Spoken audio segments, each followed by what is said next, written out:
Boa noite!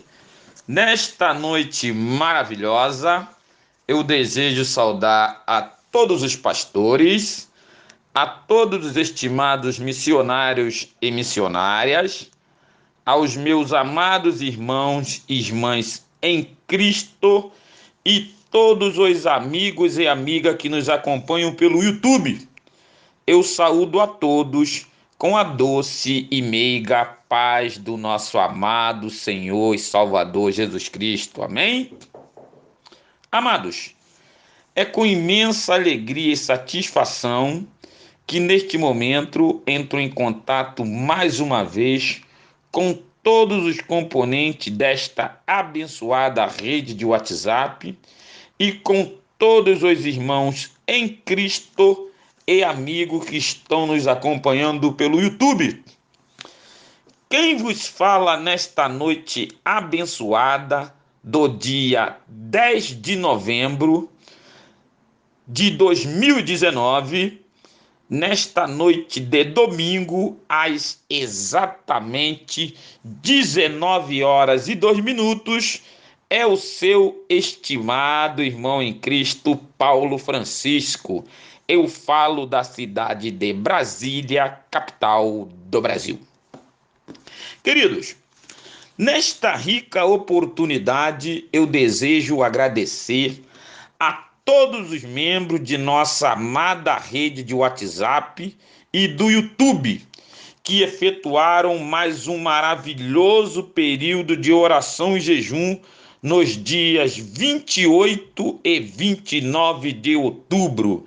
Então, aqueles amados irmãos que juntamente comigo efetuaram mais um período de oração e jejum, que Deus abençoe a todos nós, concedendo ricas bênçãos e fortalecendo a nossa vida espiritual. E você que não efetuou este período de jejum, meu querido irmão e amado amigo rádio ouvinte, que está escutando esta palavra nesta noite, você que não efetuou esse período de jejum, seja abençoado também. Que Deus esteja lhe abençoando com ricas bênçãos espirituais e você está convidado a participar do próximo período de oração e jejum do mês de novembro. Foi maravilhoso este período de oração e jejum, está sendo, e os próximos serão cada vez mais abençoados. Aleluia. Amados, quem irá nos retribuir é o nosso Deus, conforme as suas misericórdias, pois as misericórdias do Senhor, elas não têm fim, elas se renovam a cada manhã. Nós temos que fazer o nosso dever, querido.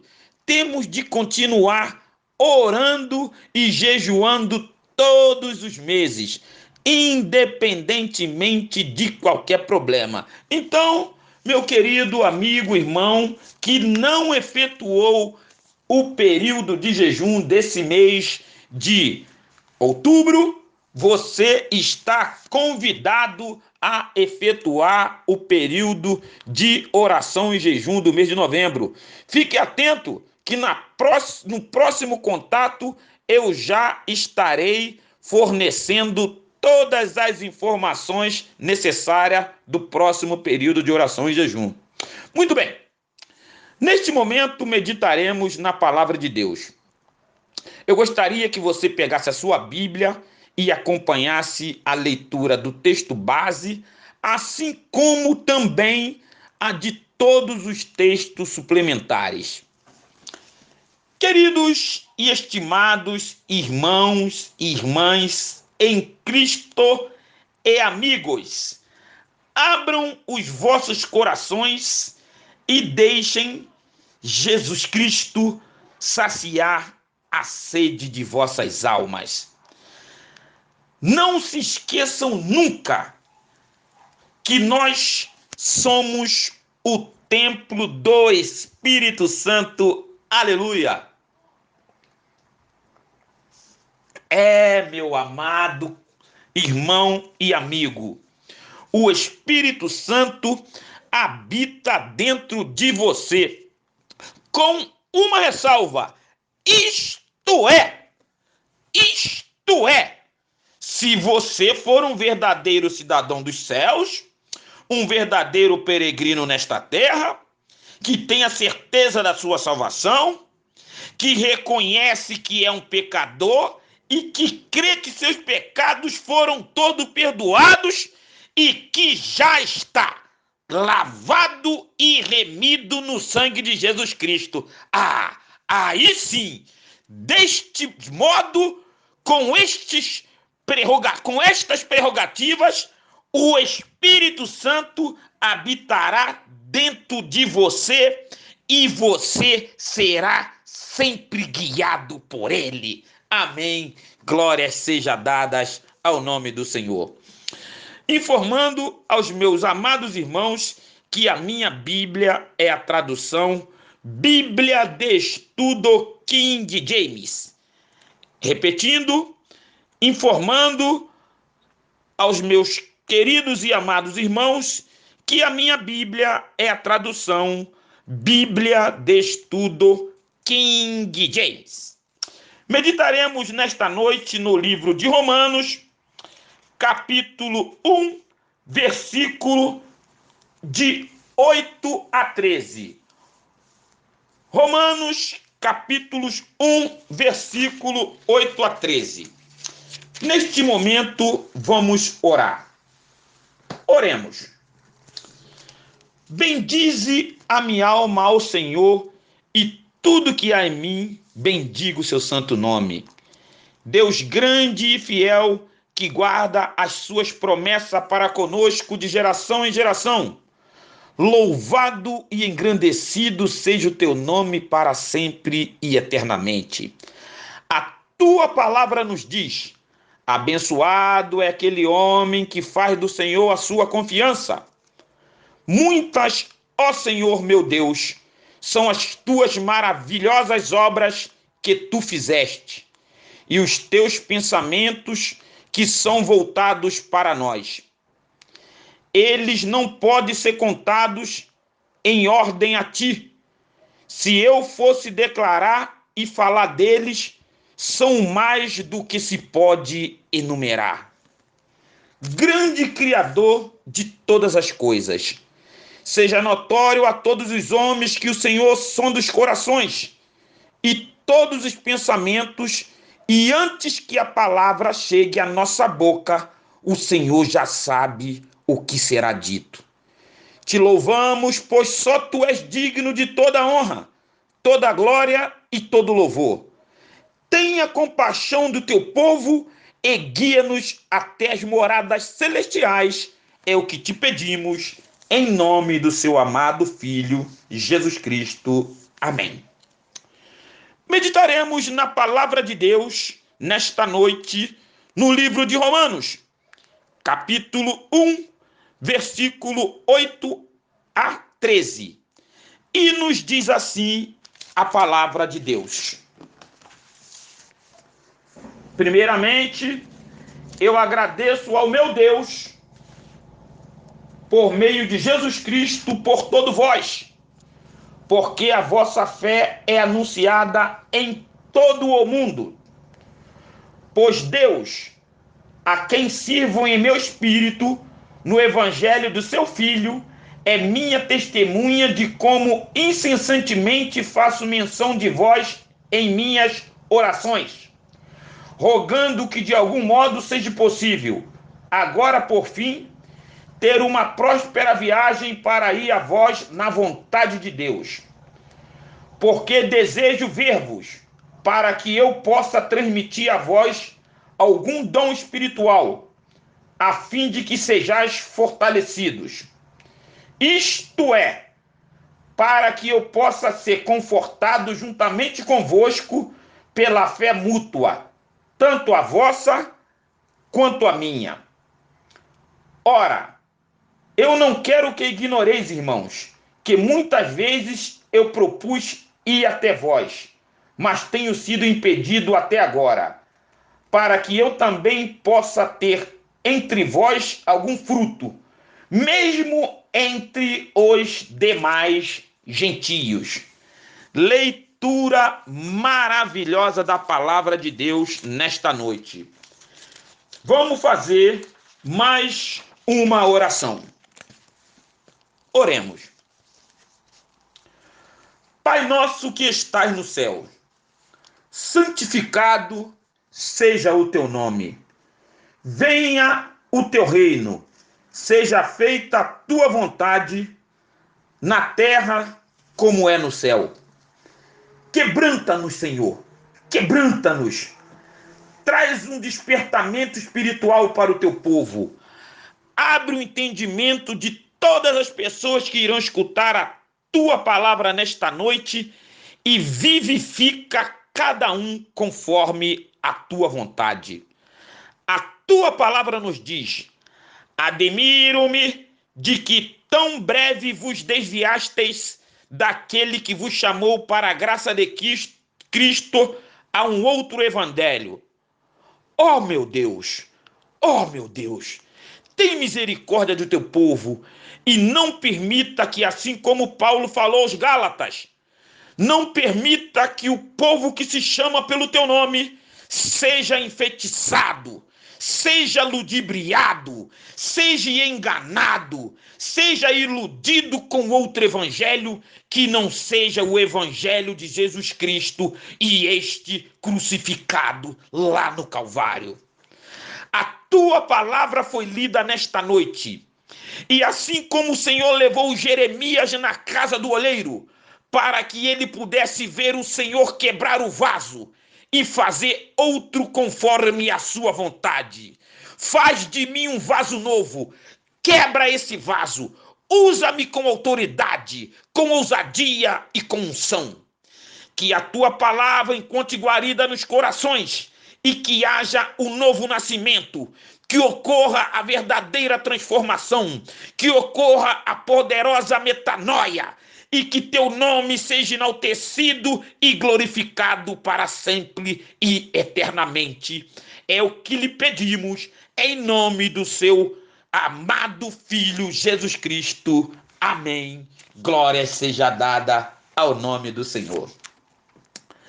Amados e estimados irmãos, irmãs e amigos que estão escutando a palavra de Deus nesta noite. Estarei continuando a ministração sobre o livro de Romanos. Então, você já está ciente que hoje e até o final deste ano de 2019 e também começando 2019 até o final de 2020, estaremos ministrando somente o livro de Romanos, essa joia, esse tesouro precioso que o Senhor usou o apóstolo Paulo para deixar para a nossa meditação. Então, nós já abordamos sobre quem foi Paulo, o apóstolo ao gentio. Fizemos uma introdução do livro de Romanos e hoje estamos entrando na primeira parte. Vamos dividir por parte. Então, essa primeira parte vai do capítulo 1, versículo 8 a 13. Então, esta primeira parte vai do capítulo 1 de Romanos, versículos 8 a 13. Muito bem. Na ministração passada, introdução ao livro de Romanos, logo no início, eu falei que iria dizer quem fundou as igrejas domiciliares de Roma, já que não foi o apóstolo Paulo, nem nenhum dos discípulos. Como o tempo já estava avançado naquela oportunidade, eu pegarei alguns minutos desta primeira parte para explicar aos senhores quem fundou a igreja de Roma. Muito bem. Quem fundou a Igreja de Roma? Querido e amado amigo rádio ouvinte que está nos escutando nesta noite, você que já é evangélico há muito tempo e você também que não é, você sabe quem fundou a Igreja de Roma? Não existe um consenso no meio dos mais famosos teólogos. E a palavra de Deus também não diz quem fundou as igrejas domiciliares de Roma. Porém,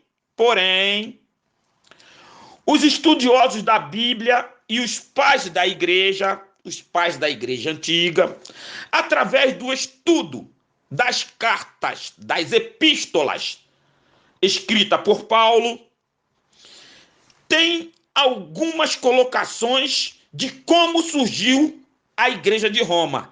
E eu peguei as duas colocações que são mais viáveis, as duas colocações e explicações que são mais aceitas no meio teológico e que também foi mais aceita pelos pais da igreja.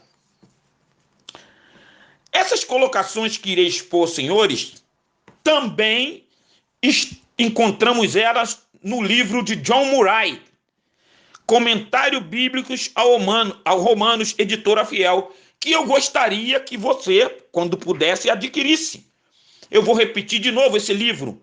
O autor é John Murray, Comentário Bíblico aos Romanos, editora fiel, que recomendo que você compre este compêndio.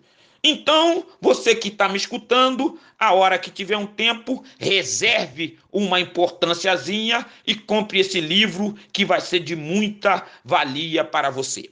Muito bem. Ele nos diz, quem nos diz? A primeira colocação e também o livro de John Murray. John Murray escrevendo no seu livro. A Igreja de Roma não fora estabelecida através da atividade missionária de Paulo.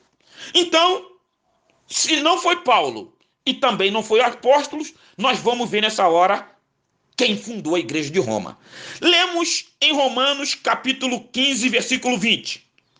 E desta maneira me esforcei para pregar o evangelho, não onde Cristo houvera sido nomeado, para não edificar sobre o fundamento de outro homem.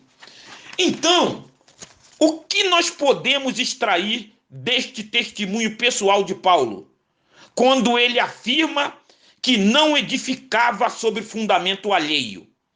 Então, nós podemos extrair que aquela igreja não fora estabelecida mediante os labores de qualquer outro apóstolo, nem tampouco de Paulo.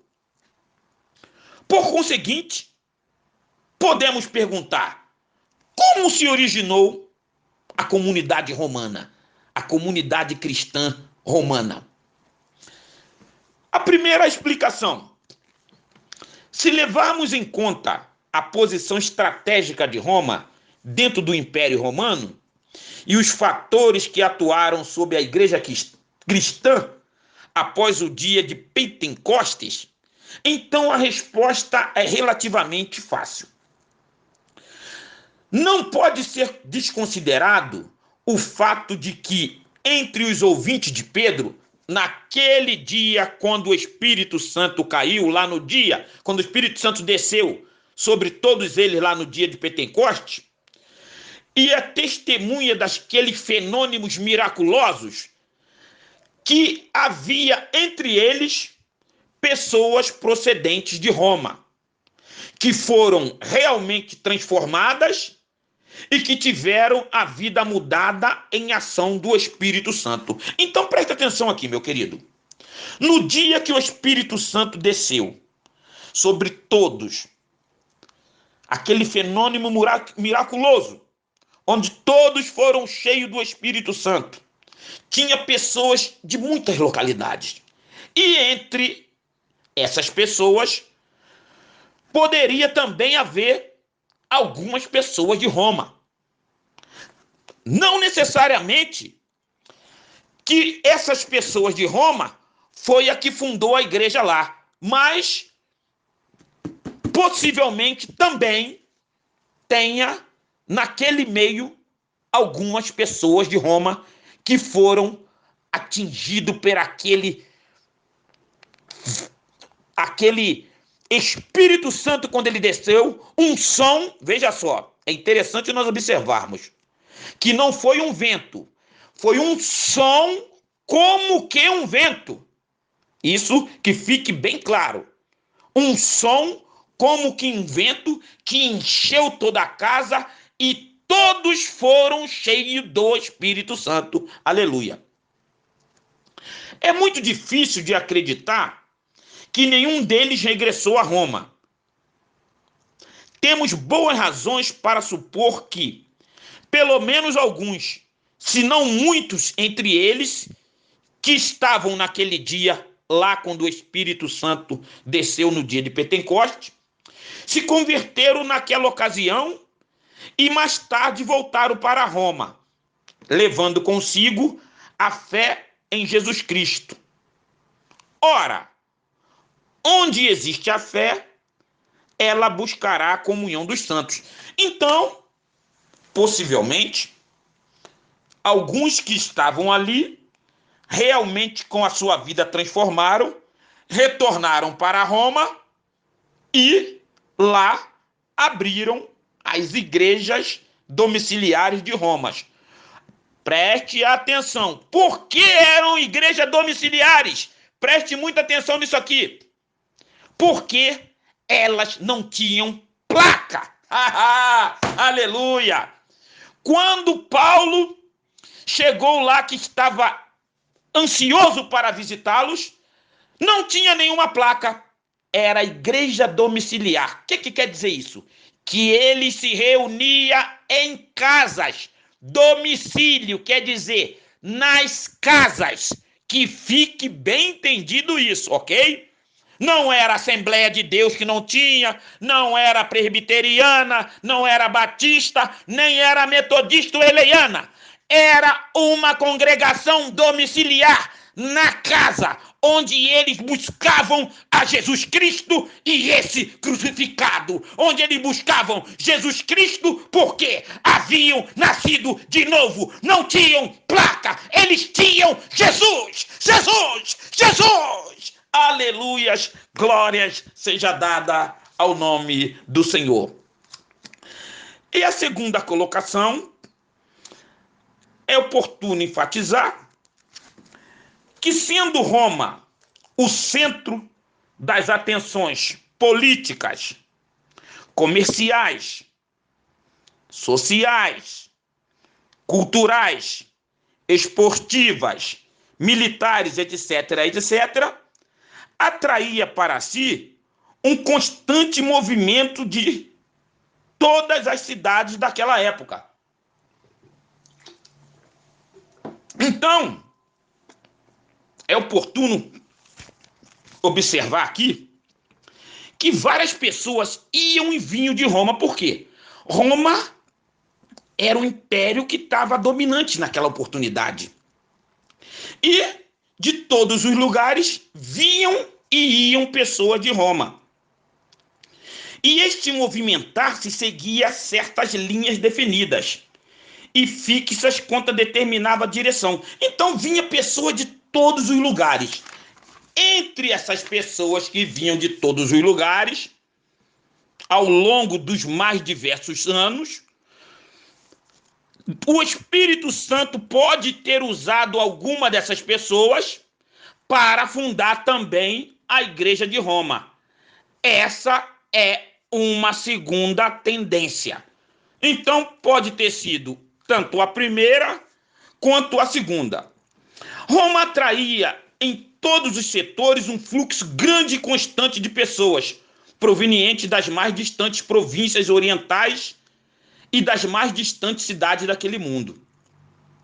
É notório que entre as multidões de pessoas que exerciam o seu direito de ir e vir, inevitavelmente haveria alguns cristãos fiéis do Evangelho de Jesus Cristo e das mais variadas nacionalidades e antecedentes.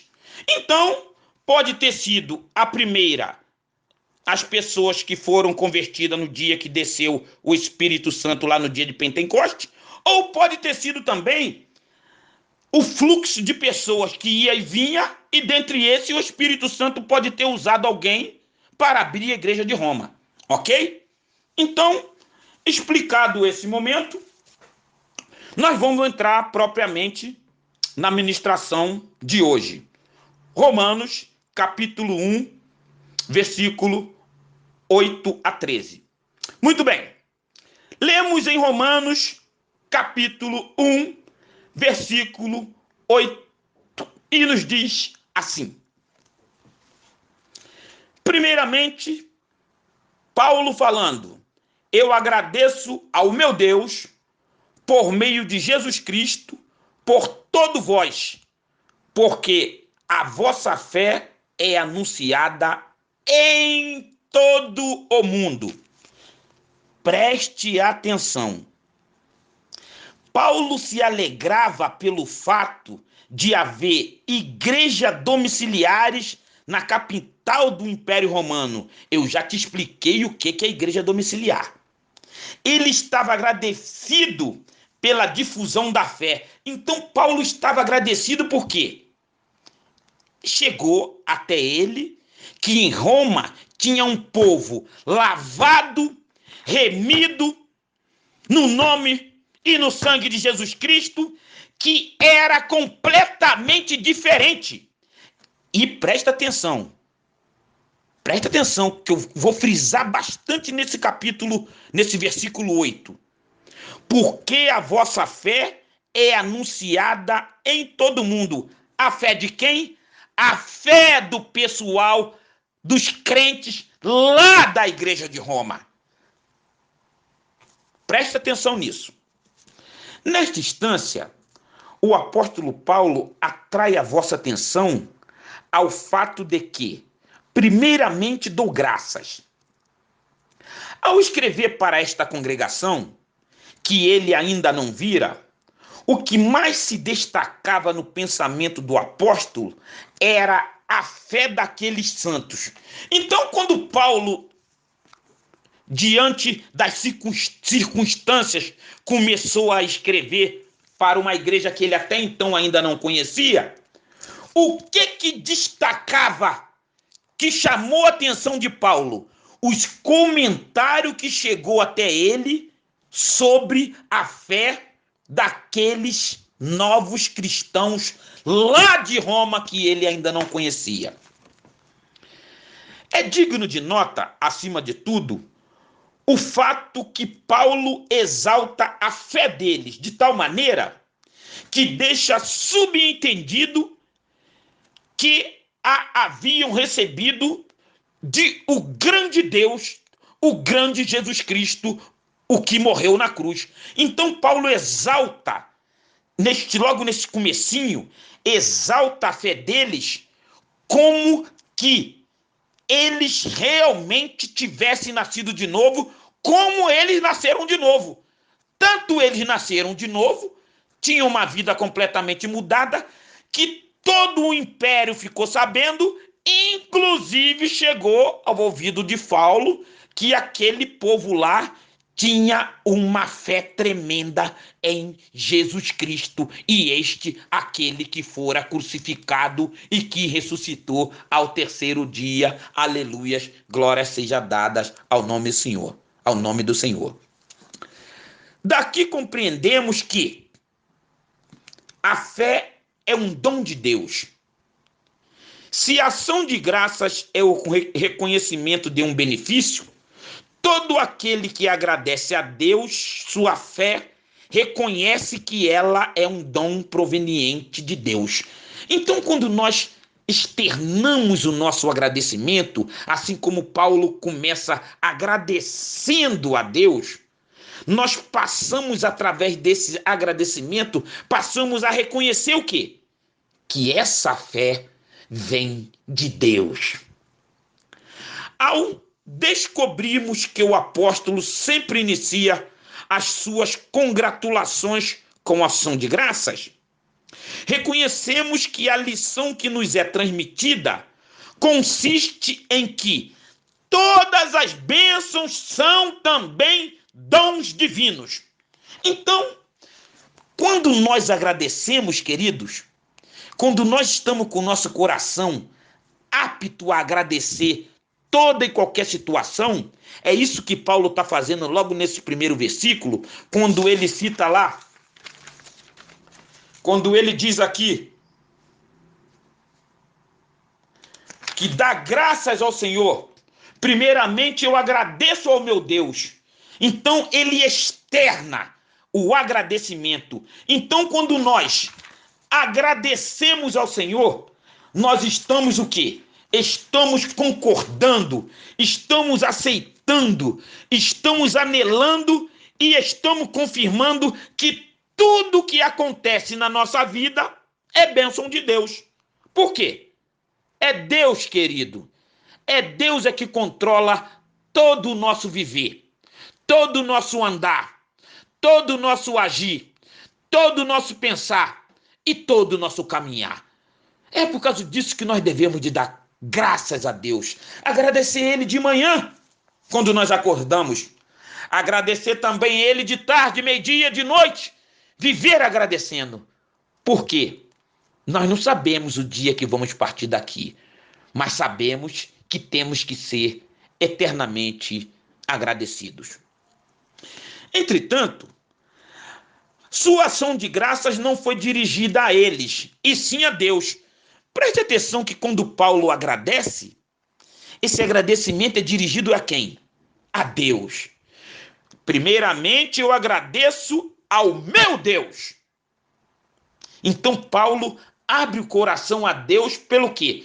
Pela aquela notícia que ele recebera de que aquela congregação dos romanos, que eles tinham o quê? Uma fé constante, uma fé robusta, uma fé abundante, uma fé praticante. Então Paulo está o quê? Externando, agradecendo a Deus pelos cristãos que até então ele não conhecia, mas ele sabia que a fé deles era uma fé depositada no sangue de Jesus Cristo, aquele que morreu e ressuscitou ao terceiro dia para curar, para livrar, para limpar, para salvar eu e você desse mundo pecador, desse mundo que jaz no maligno. Aleluias, glória seja dada ao nome do Senhor. A fé daqueles santos é a evidência da graça divina e a primeira reação, portanto, deveria ser de agradecimento a Deus. Veja o que nos diz 1 Tessalonicenses, capítulo 5, versículo 18. E nos diz assim: em todas as coisas dai graças, porque esta é a vontade de Deus em Cristo Jesus para convosco. Você está escutando, meu querido? Eu vou escutar, eu vou repetir de novo, para que você escute bem. 1 Tessalonicenses, depois você abre a sua Bíblia, vai conferir. 1 Tessalonicenses, capítulo 5, versículo 18. Em todas as coisas dai graça, porque esta é a vontade de Deus em Cristo Jesus para convosco. Então, meu querido, assim como Paulo estava agradecido pelos cristãos que até então ele não conhecia, ele só ouvira falar, nós também temos que ser agradecidos a Deus por tudo que nos acontece. E você que está me escutando nesta noite, seja agradecido, querido. Independentemente do que aconteceu com você, seja agradecido, porque esta é a vontade de Deus. E quando nós agradecemos, sabe o que nós fazemos? Nós concordamos com a vontade de Deus. E quando nós concordamos com a vontade de Deus, sabe o que acontece? Deus vem ao nosso socorro. Aleluia! Porque é Ele que controla tudo. Passe a agradecer ao Senhor por tudo que você tem passado e por tudo que você está passando. tenha os lábios agradecidos e um coração agradecido por tudo que você já passou e por tudo que você está passando, em nome de Jesus Cristo. Por meio de Jesus Cristo, toda aproximação a Deus precisa ser feita por meio de méritos do mediador. Pois, para se conhecer Deus como Pai, é necessário reconhecer e confessar Cristo como Senhor e Salvador. Vemos isso lá em João, capítulo 14, versículo 6, e 1 Timóteo, capítulo 2, versículo 5. A fé por parte dos crentes de Roma provocara esta ação de graças, porque em todo o mundo é proclamada a vossa fé. Sem dúvidas, o apóstolo Paulo agradecia a Deus por essa fé, reconhecendo que aqueles crentes possuíam-na como resultado da graça de Deus. O apóstolo deixa transparecer a intensidade do seu interesse por pessoas.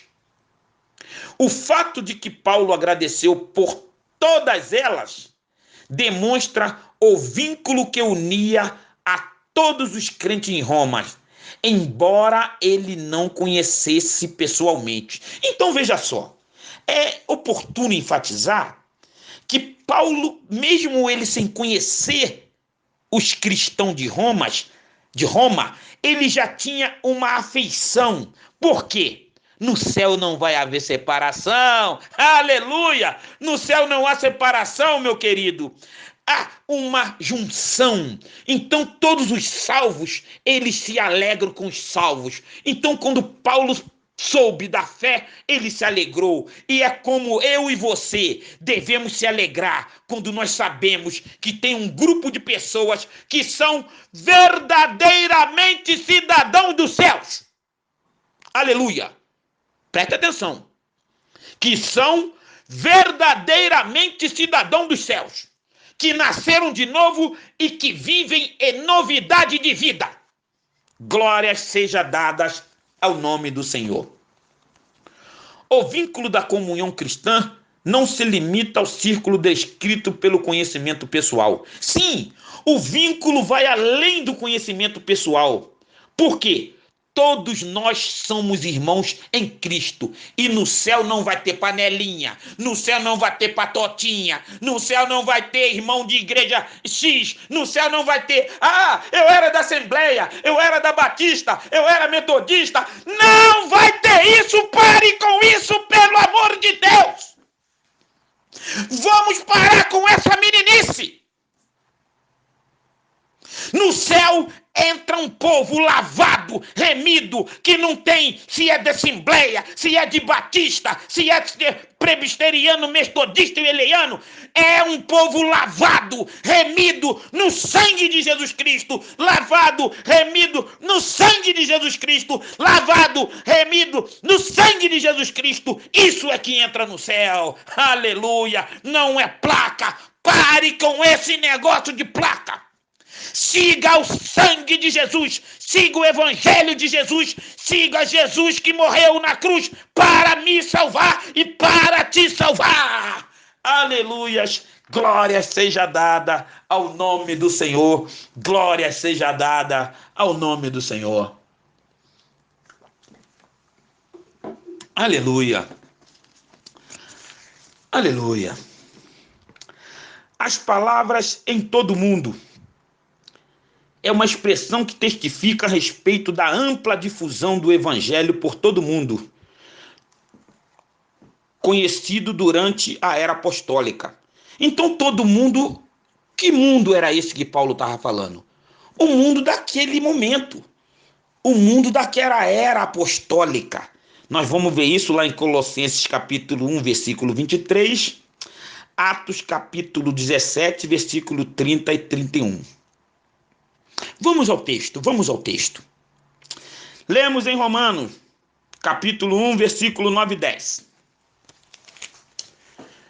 Pois Deus, a quem sirve o meu espírito, no evangelho de seu Filho, é minha testemunha, de como incessantemente faço menção de vós em minhas orações, rogando que de algum modo seja possível, agora por fim, ter uma próspera viagem para ir a vós na vontade de Deus.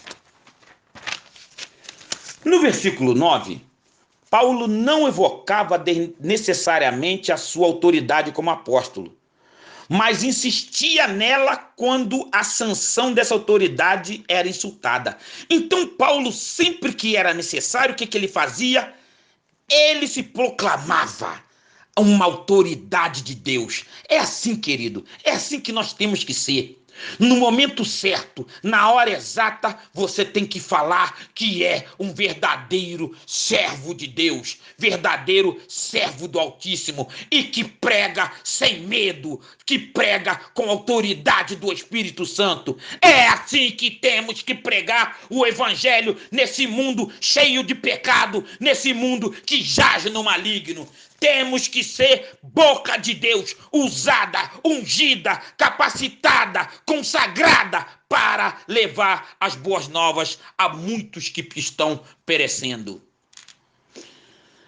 Embora seja um fato que Deus está muito longe dos pensamentos dos ímpios, o cristão está constantemente cônscio da supervisão divina e regula sua conduta em conformidade com esse fato. Então o cristão, ele sabe, ele está completamente consciente que o Senhor Deus faz uma supervisão nele constantemente. Por quê? Deus contempla o seu falar, o seu agir, o seu pensar. Vemos isso lá no Salmos 100, versículo 4, e também no Salmo 139, que antes da palavra chegar à nossa boca, Deus já sabia aquilo que nós iríamos falar.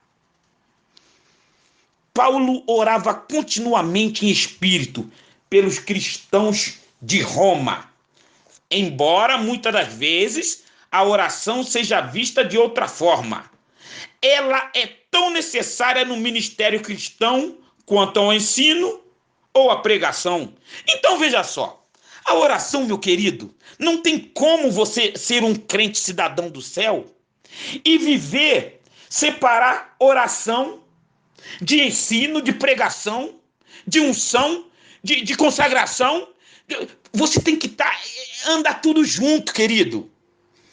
Aquela pessoa que nasceu de novo, ele vai querer orar, ele vai querer ler a Bíblia, ele vai querer se consagrar, ele vai querer estar constantemente envolvido com outras pessoas que são santificadas. É isso que o Espírito Santo faz. É isso que o Espírito Santo fez lá na igreja de Roma. Eles realmente nasceram de novo. Eles nasceram da água e do Espírito. Tanto é que propagava-se o nome deles, não somente no Império Romano, como em todas as circunvizinhanças, se falava da fé daqueles cristãos. E esse comentário chegou aonde? Ao ouvido de Paulo, que Paulo quis ir conhecê-los. Vemos lá em Atos capítulo 6, versículo 4. Os discípulos disseram: mas nós nos entregaremos continuamente à oração e ao ministério da palavra. Então, querido, não existe, preste atenção, não existe o fato de um verdadeiro cristão que não gosta de orar. Eu vou dizer uma coisinha para você aqui, escute bem. Você que é cristão, 10 anos, 20 anos, 30 anos, 40 anos, 50 anos. Você que está na igreja, nessas placas, que não gosta de orar, querido, existe alguma coisa errada nisso tudo. Existe alguma coisa muito errado. Muito errado. O apóstolo tinha desejado ir a Roma, mas Deus estava no controle de todas as circunstâncias que o envolviam. O cristão deve buscar a vontade de Deus em tudo que faz. Então veja só, Paulo estava querendo ir a Roma, mas até então ele não podia ir, porque Deus não permitia. Então nós devemos de jogar o quê? Descansar, a jogar a nossa ansiedade sobre o Senhor. Leia Tiago, capítulo 4, versículo 3 a 17. Nós devemos jogar sobre o Senhor toda a nossa ansiedade. No evangelho do seu filho, apesar da relutância geral em crer nela, a única boa nova que Deus tem para a humanidade acha-se aonde? No evangelho de seu filho Jesus Cristo. Lucas capítulo 2, versículo 10 e 11. Assim como o assunto de Paulo é pregar o evangelho, meu amigo, o meu e o seu assunto também tem que ser pregar o evangelho. Deus já fez tudo o que tinha que fazer. Mandou o seu filho, o seu único filho, para morrer na cruz, para nos resgatar do nosso pecado. E agora, ele morrendo na cruz, ressuscitou ao terceiro dia. Diante daquela morte, eu e você temos acesso à salvação. Então, que possamos crer no Evangelho, que possamos crer no Evangelho. E é isso que Paulo pregava. O Evangelho de Jesus Cristo e esse crucificado. E é isso que eu e você também temos que pregar. O Evangelho de Jesus Cristo e esse crucificado. Aleluias, glória seja dada ao nome do Senhor. Faço-lhe nesta hora a primeira pergunta, uma pergunta bastante penetrante. Paulo orava incessantemente pelos seus irmãos em Cristo que ele não conhecia. Veja bem, Paulo orava e Paulo não conhecia. Pergunto-lhe, você ora pelos irmãos em Cristo que você conhece? Eu não vou nem perguntar se você ora pelos que você não conhece. Eu vou perguntar se você ora pelos que você conhece. Você ora pelos irmãos em Cristo que você conhece? Veja o que nos diz 1 Samuel, capítulo 12, versículo 23. Ademais, quanto a mim, Deus me livre de pecar contra o Senhor ao cessar de orar por vós. Mas eu vos ensinarei o bom e reto caminho. Querido, nós temos que orar por todas as pessoas, pelas que nós conhecemos e pelas que nós também não conhecemos.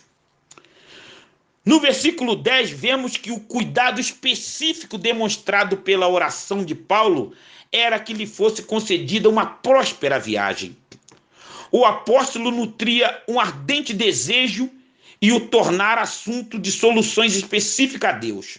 No entanto, não tinha certeza de que seriam cumpridas pela vontade decretiva e providencial de Deus. Então ele nutria aquela vontade no seu âmago de ir até Roma conhecer. Mas não era ainda a vontade, nem o momento que Deus tinha preparado. Querido, se você tiver alguma coisa muito atenuante para fazer, descanse no Senhor.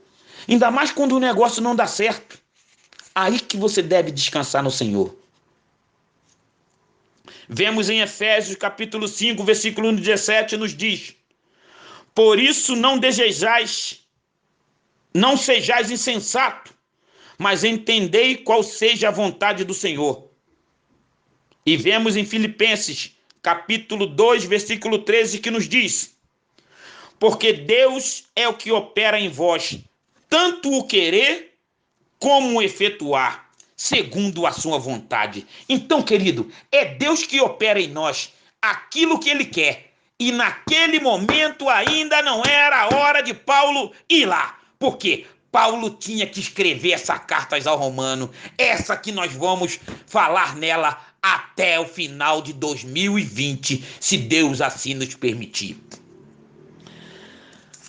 Continuando. Na busca da realização de todo e qualquer projeto lícito, é preciso haver humildade, reconhecimento da cláusula divina. Seja feita a tua vontade. Então, querido, na busca de qualquer projeto nosso, antes de nós colocarmos esse projeto em prática, nós temos, de orar e perguntar, sabe o quê? Se é a vontade de Deus. Sabe o que acontece hoje? Nós fazemos tudo ao nosso bom grado, metemos o pé pela mão, não perguntamos se é a vontade de Deus, aí batemos com a cara na parede. Aí depois que batemos com a cara na parede, aí nós vamos orar. Não é mesmo? Mas que possamos, a partir de hoje, orarmos antes de batermos com a cara na parede. Vamos orar que seja feito primeiro a vontade de Deus, para depois nós tomarmos posição e tomarmos a nossa decisão. Faço-lhe nesta hora a segunda pergunta. Você tem o hábito de orar antes de tomar as suas decisões? Você que está escutando essa ministração nesta noite, você tem o costume de efetuar sempre uma oração a Deus pedindo a direção sobre aquilo que você vai fazer ou sobre aquela decisão que você vai tomar? Diariamente nós tomamos várias decisões. Será que essas decisões que nós tomamos estão de acordo com a vontade de Deus? Querido, estas decisões que nós estamos tomando dia a dia, será que elas estão de acordo com a vontade de Deus? Meditemos nessa palavra. Que possamos buscar primeiro a vontade de Deus, para depois tomarmos as nossas decisões. Esse é o motivo de muita gente estar no caminho errado, caminhando para o outro lado. Toma as decisões depois que está no meio do mar com o barco furado. Aí já é tarde demais. Decisões precipitadas. Querido, tome decisão de acordo com a vontade de Deus. Tome decisão de acordo com a vontade de Deus. Nunca se esqueça, nós somos o fruto de nossas decisões e dos nossos pensamentos. Entregue as suas decisões e seus pensamentos a Deus em oração e busque a vontade dele em tudo. Vamos ao texto. Lemos em Romanos, capítulo 11, capítulo 1, versículo 11 e 12, e diz assim: porque desejo ver-vos, para que eu possa transmitir a vós algum dom espiritual, a fim de que sejais fortalecidos. Isto é, para que eu possa ser confortado juntamente convosco, pela fé mútua, tanto a vossa quanto a minha. Paulo tinha certeza que por meio de seu ensino, ele levaria benefícios e bênçãos às igrejas domiciliares de Roma. O apóstolo aos gentios estava certo de que os cristãos romanos ministrariam também a seu favor, pois cada parte do corpo de Cristo possui funções úteis em relação às outras partes. Você vai ver isso lá em 1 Coríntios, capítulo 12, versículo 12 a 27. Então, querido, Paulo falava agora sobre o propósito de sua vinda a longo tempo de espera. Este versículo, no caso 11, provê o motivo ou a explicação para a constância das orações mencionadas no versículo 9 e 10.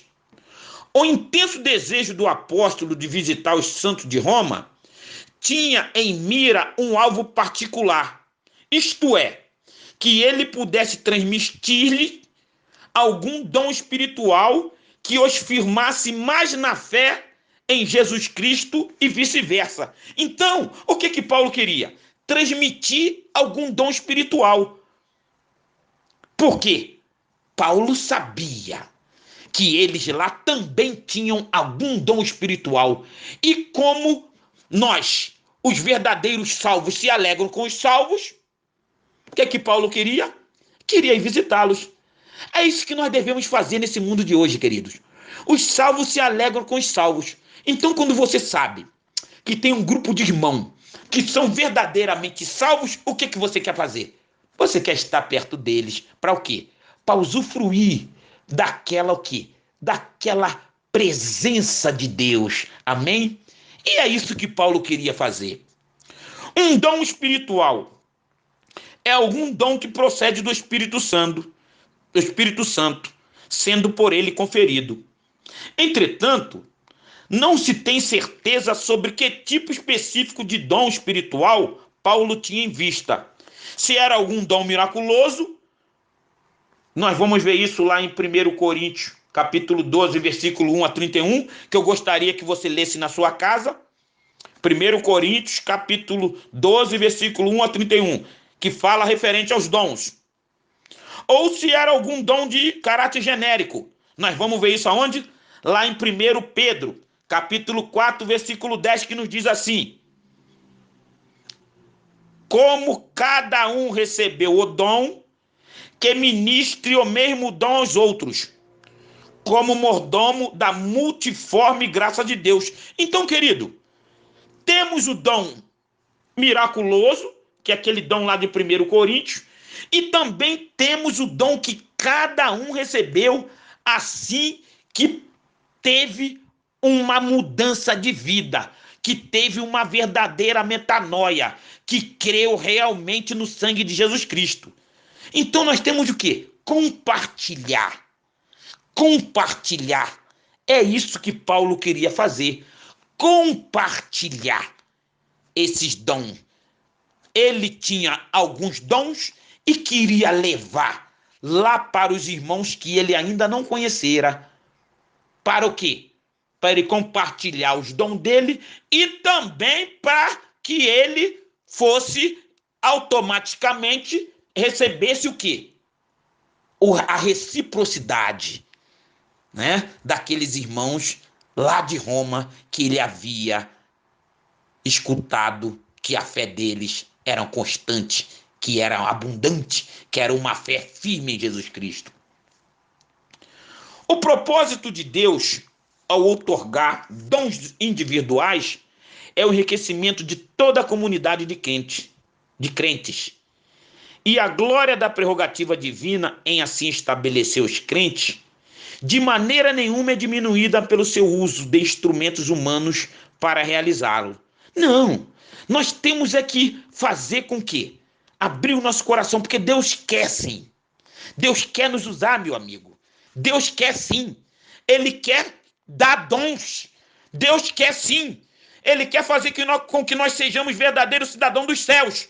Mas o problema é que muitas das vezes nós estamos tão apegados ao mundo que não damos lugar às coisas celestiais.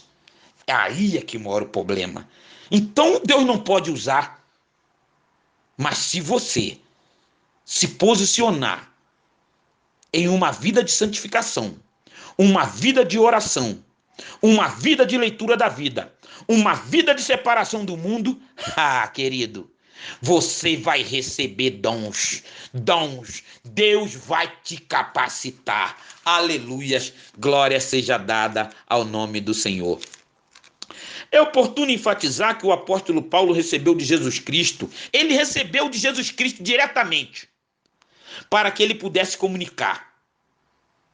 Nunca houve fonte tão cheia e tão ávida de alimentar como o apóstolo Paulo. O anelo dele, a vontade dele, no âmago dele era o quê? Pregar o evangelho e esse de Jesus Cristo e esse crucificado. O Paulo queria era pregar o evangelho. O objetivo dele era pregar o evangelho que ele recebeu diretamente de Jesus Cristo. Aleluias, glória seja dada ao nome do Senhor. Vamos para a palavra, vamos para o texto. Lemos em Romanos capítulo 1, versículo 13. Ora, eu não quero que ignoreis, irmãos, que muitas vezes eu propus ir até vós, mas tenho sido impedido até agora, para que eu também possa ter entre vós algum fruto, mesmo entre os demais gentios. A razão pela qual, com frequência, ele tomara o propósito definitivo de ir a Roma, conforme nos conta, era para que também possa ter algum fruto, mesmo entre os demais gentios.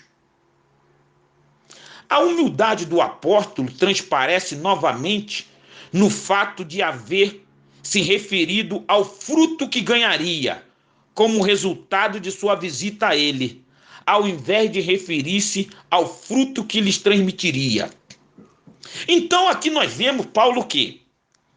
Paulo enaltecendo agora aos irmãos de Roma, dizendo que para que eu também possa ter entre vós algum fruto. Olha, Paulo, usando de toda a sua humildade, dizendo que lá no meio da congregação de Roma, ele também iria ter algum fruto.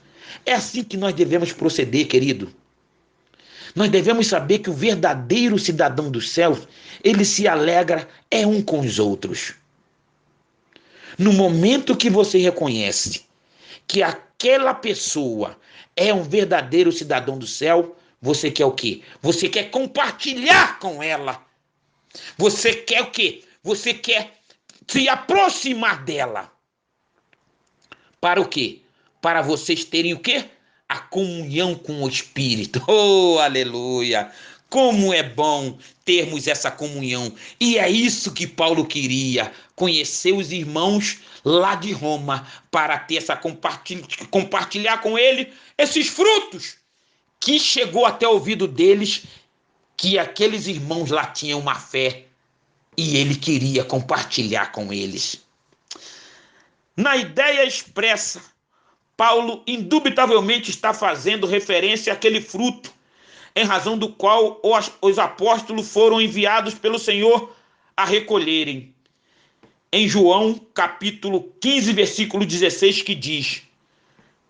João, capítulo 15, versículo 16, que diz assim: não foste vós que me escolheste, mas eu escolhi a vós, e vos designei, para que vades e deis fruto, e para que o vosso fruto permaneça, para que tudo quando perdite ao Pai, em meu nome, ele vos dê. Então, querido, esse é o fruto que nós devemos de estar sempre praticando. O fruto que vem procedente daquela pessoa que foi realmente transformada, daquela pessoa que nasceu de novo, daquela pessoa que recebeu Jesus Cristo como seu único Salvador e que agora vive uma vida diferente, hein? A vida daqueles cristãos de Roma era tão diferente que em todo o império, em todas as cidades, em todas as províncias, se ouvia falar da fé deles. Olha que maravilha, olha que fé robusta. E Paulo desejava conhecê-los. Não há melhor qualificação de um cristão senão que ele viva para promover a glória do Senhor. Glória a essa a qual toda a sua felicidade se acha conectada. Ele os lembra de que recolhera esse fruto entre os demais gentios. Então Paulo, escrevendo essa carta logo nesse comecinho, ele lembra quem? Lembra lá aos cristãos lá de Roma que ele já teve alguns frutos entre outros gentios. E agora ele queria o quê? Também com eles lá, não somente compartilhar, mas também receber. Oh, aleluia! A fim de inspirar nos romanos a esperança de que seu encontro com eles não seria improdutivo, visto que o mesmo havia sido muito vantajoso a tantos gentios. Então o que Paulo está querendo dizer? Olha, meus queridos, eu já ministrei e eu já busquei também entre outros gentios, e eu soube que o fruto de vocês aí é um fruto maduro, é um fruto que aquele fruto que veio do céu, é o verdadeiro fruto celestial. E eu quero compartilhar isso com vocês. Queridos, é isso que nós temos que fazer. Compartilhar desse fruto. esse fruto da salvação. A busca de fruto espiritual era a maior motivação para toda a atividade do apóstolo. Sem dúvida, foi porque Paulo via Roma como um importante centro missionário, que ele desejava especialmente fortalecer o testemunho ali fazendo uma visita pessoal. Então ele tinha uma visão holística, que ele via em Roma o quê? Um verdadeiro centro missionário.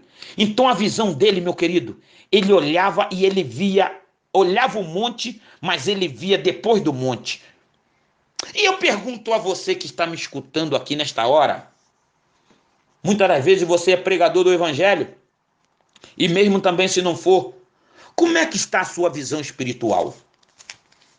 O que você vê, meu amigo, quando você prega a palavra de Deus? Quando você ministra numa congregação, ou mesmo quando você não ministra,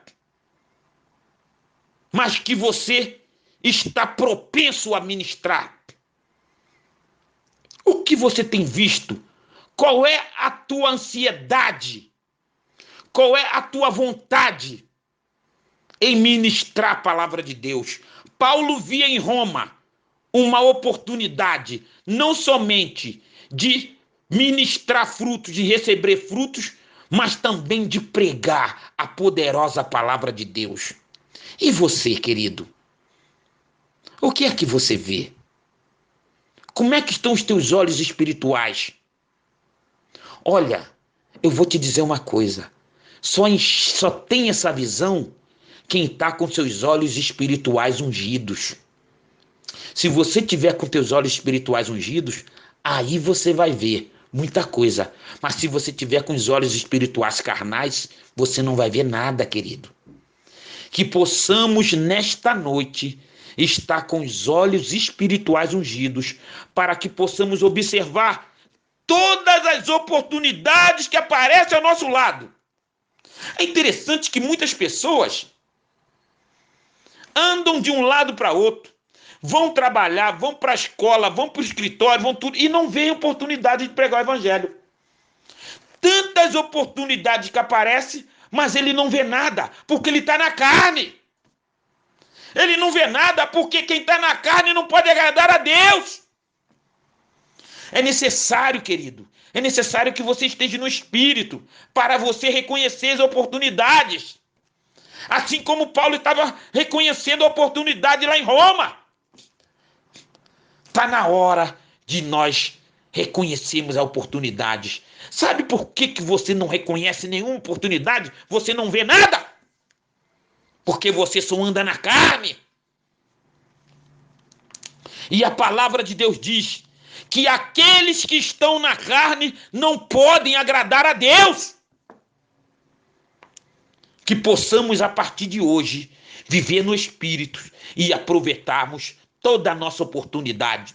É no escritório, é no ônibus, é no açougue, é num ponto, é num sinal, é na faculdade, é no hospital. Em qualquer lugar você tem a oportunidade de pregar o evangelho de Jesus Cristo, que morreu para te salvar. Aleluias, glória seja dada ao nome do Senhor. Aleluias, glória seja dada ao nome do Senhor. A ideia expressa é a de colher frutos, e não a de produzi-los. Mas esta figura salienta também o progresso e o benefício dos santos. Se o apóstolo tivesse de colher algum fruto, isto aconteceria porque aqueles crentes de Roma produziam frutos que redundava crédito para eles no céu. Então, querido, nós temos que produzir o fruto, sabe o quê? Que redunde crédito nos céus. Lemos lá em Filipenses, capítulo 4, versículo 17, que nos diz assim: não que se deseje dádivas, mas deseje o fruto que aumente a vossa conta. Querido, você tem que produzir frutos dignos de arrependimento. Frutos dignos de arrependimento que vai te levar para o céu. É um coração arrependido por todo o pecado que já fez. É esse fruto que você tem que dar. O fruto que esquece as coisas do passado. O fruto que você se lembra do passado e você tem tristeza do passado. Um fruto que a palavra de Deus diz que aqueles que estão em Cristo, agora fazer o quê? Agora eles vão buscar coisas que são de cima. Agora que já nasceste de novo, buscai as coisas que são de cima, querido. É isso que nós devemos de fazer. Agora que nós já estamos vivendo uma vida diferente, temos que ser diferente. Assim como os cristãos de Roma, que chegou ao ouvido de Paulo que a fé deles era abundante, transbordava. É assim que nós temos que ser. Juntar frutos lá no céu. Frutos dignos de arrependimento. Você precisa, eu preciso, todos nós precisamos dar frutos dignos de arrependimento.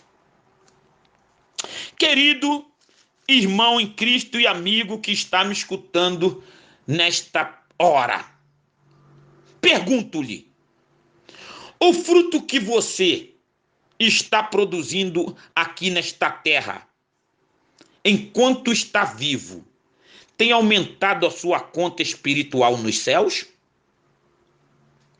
Qual tipo de fruto você tem produzido enquanto está vivo aqui nesta vida? Qual tipo de fruto que você tem produzido? Fruto para a vida ou fruto para a morte? Pergunto-lhe, qual tipo de fruto você tem produzido? Fruto para a vida eterna ou fruto para a condenação eterna? Medite nesta pergunta. E eu termino aqui. Que Deus tenha misericórdia do seu povo. Que possamos produzir frutos dignos da vida eterna. Aleluias. Glória seja dada ao nome do Senhor. Vamos orar. Nesta hora, vamos orar. Oremos.